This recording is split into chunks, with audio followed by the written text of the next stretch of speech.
Welcome to Behind the Blue Curtain. This is your all-access pass to Sarasota Opera. We'll uncover stories, behind-the-scenes perspectives, and explore the magic that happens both in front of and behind the blue curtain.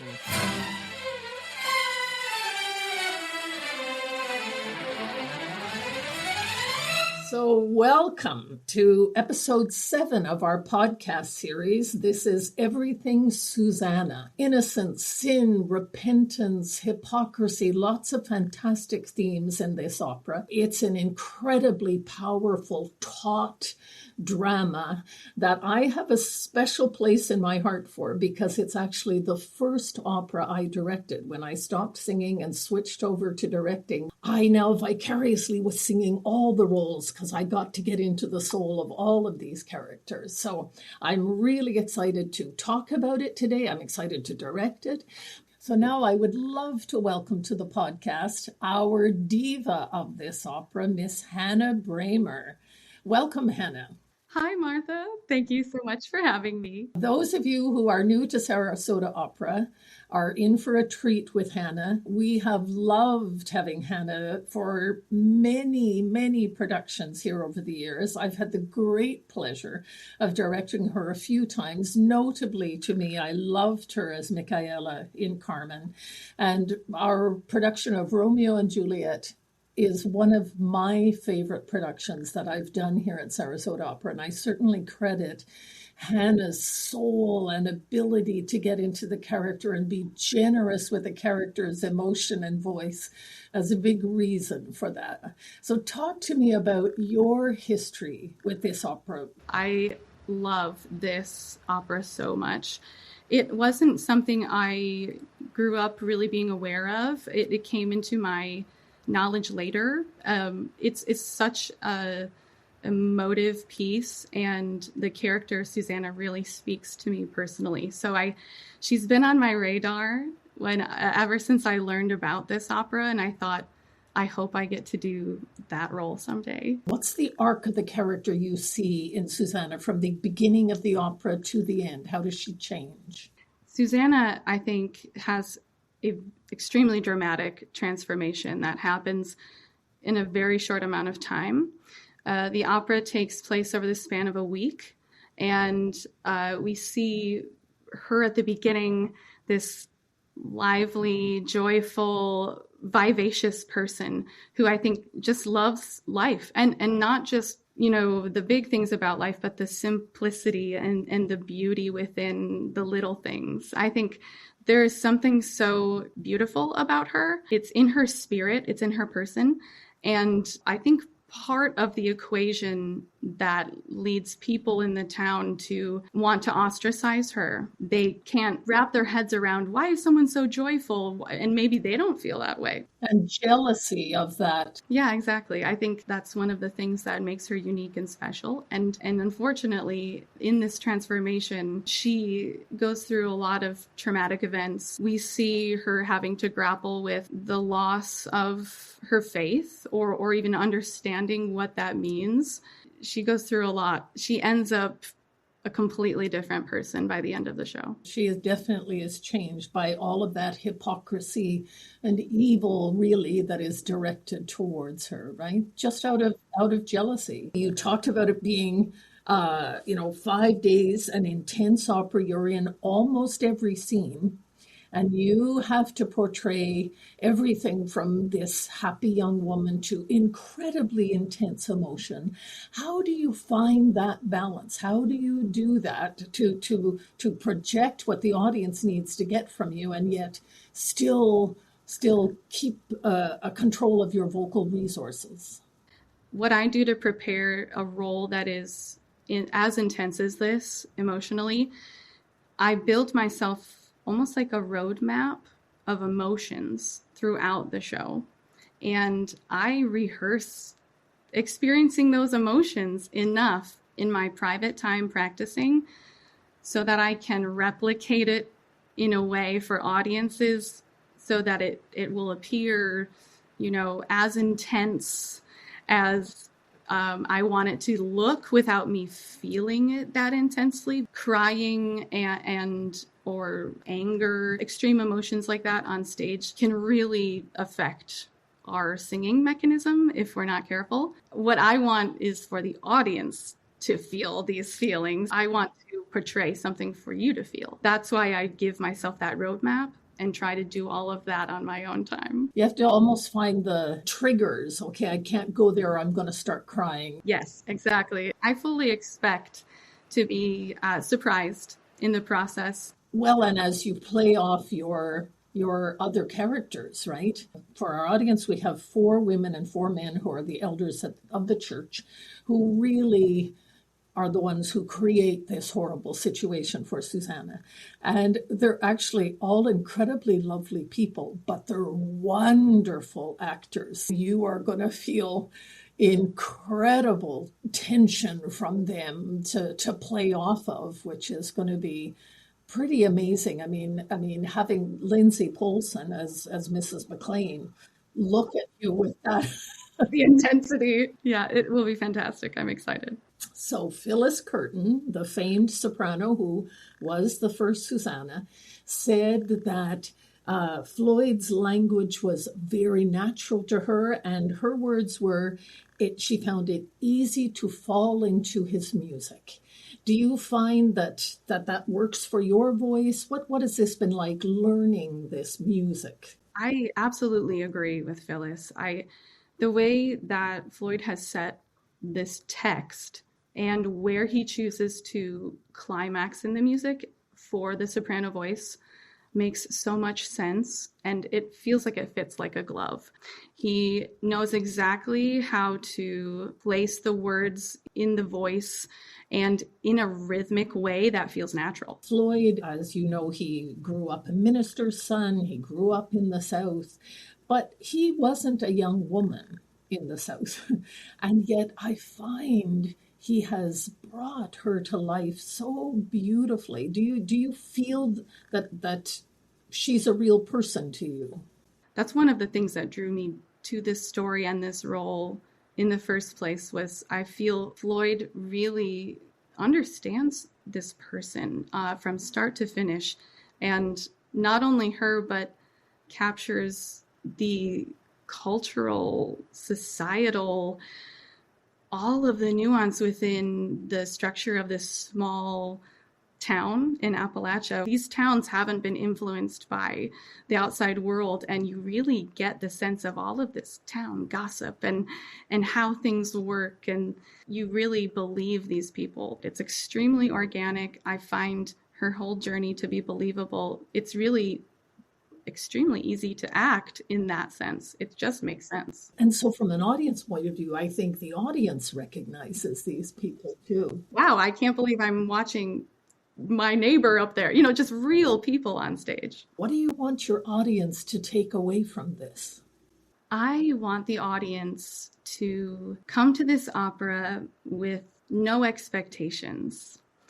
I want you to be open to the story and to just see how you feel throughout. I think it's the kind of story you will watch and leave thinking about. Thank you so much for talking to me, Hannah. We'll be seeing you very shortly.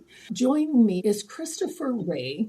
Christopher is speaking to us from the Carlisle Floyd Centennial, because this is the 100th anniversary of Carlisle Floyd, our composer's birth. So welcome, Christopher. Thank you, Martha. It's great to be here. You were a protégé, an assistant to Carlisle Floyd. What an honor. Now, how did that come about, and what did that mean? After Carlisle retired from the University of Houston, he had spent some 20-something years in Houston Grand Opera Studio, of course. He retired back to Tallahassee, where he had been before, at Florida State, where Susannah premiered. And I came in as a master's student doing opera conducting in 2011.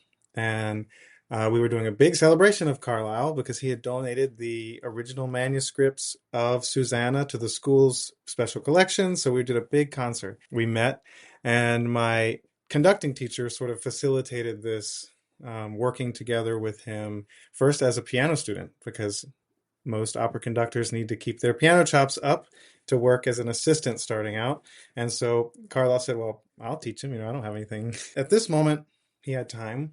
And that grew into him teaching me about all of his operas. I bought all the vocal scores and went through them with him and sort of became a part of the furniture at his house. And his niece Jane invited me to start traveling with him as his musical assistant. So for the next 4 or 5 years, we went to Sarasota Opera first for Of Mice and Men. That was the first place I traveled as his assistant. And then all over. That was how that started, really. What an honor. What an honor. You know, when you Google search Carlisle Floyd, it comes up that a lot of people have referred to him as the father of American opera.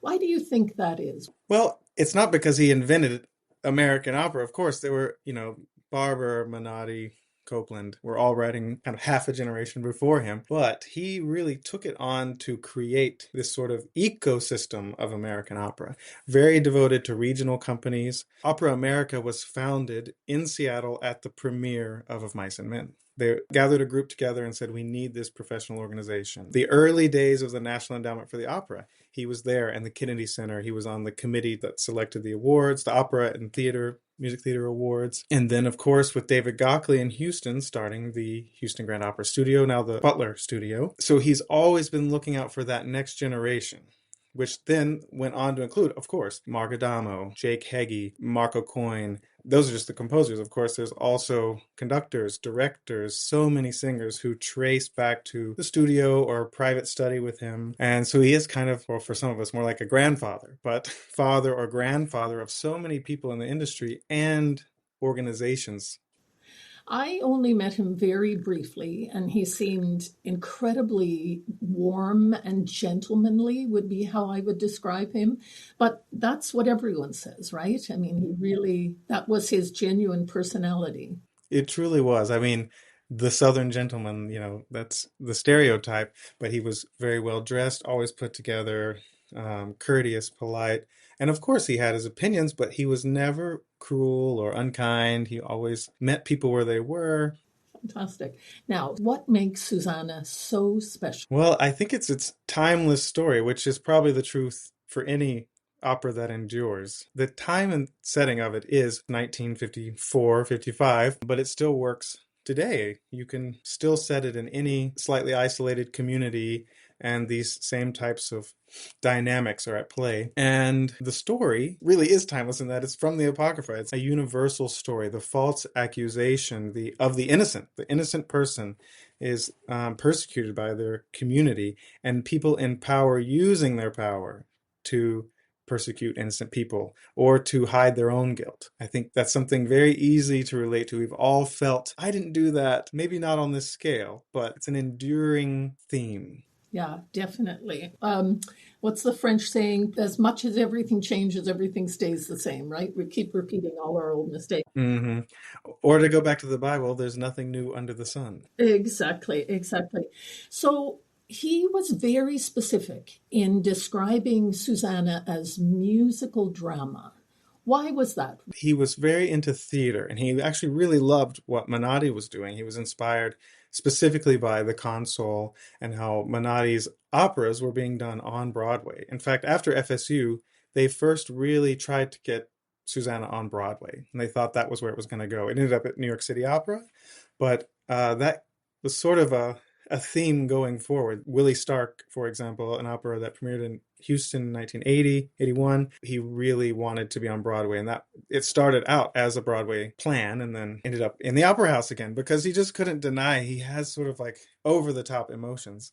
And not that Broadway isn't there for that, but so much of his is in the orchestra, and the orchestra is telling the story. And if you look just below what you're seeing on the stage and dig into the music, you'll see that it's just so rich and complex that it belongs in the opera house. He called it a musical drama because he wanted to distance himself from that in a way like Wagner. This is a complete theater experience.